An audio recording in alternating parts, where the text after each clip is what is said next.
দেৰগাঁও কচুবৰীয়াত বিহু উদযাপন কি উজনি কি নামনি এতিয়া সকলোতে কেৱল ঢোল পেপাৰ মাত এই ক্ষেত্ৰত ব্যতিক্ৰম নহয় দেৰগাঁওবাসী ৰাইজ দেৰগাঁও কচুবৰীয়া গাঁৱৰ সমূহ ৰাইজ একত্ৰিত হৈ পালন কৰিছে বহাগ বিহু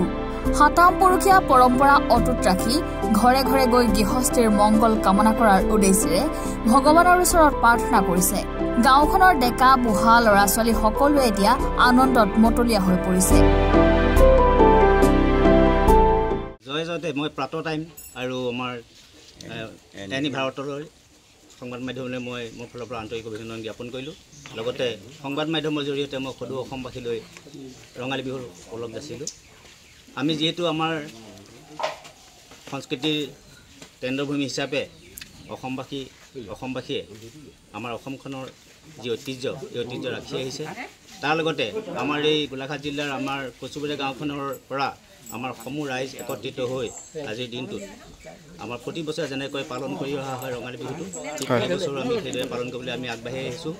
ইয়াত আমাৰ সকলো ৰাইজ একত্ৰিত হৈ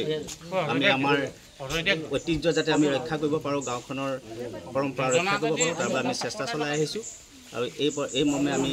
সকলো ৰাইজ একত্ৰিত হৈ আজি আমাৰ এই গৃহস্থী ঘৰত বিহুৰ পদাৰ্পণ কৰি বিহুৰ অভিনন্দনলৈ আগবাঢ়ি আহিছোঁ দেৰগাঁৱৰ পৰা ভূপেন শইকীয়া ৰিপৰ্ট এনি ভাৰত 24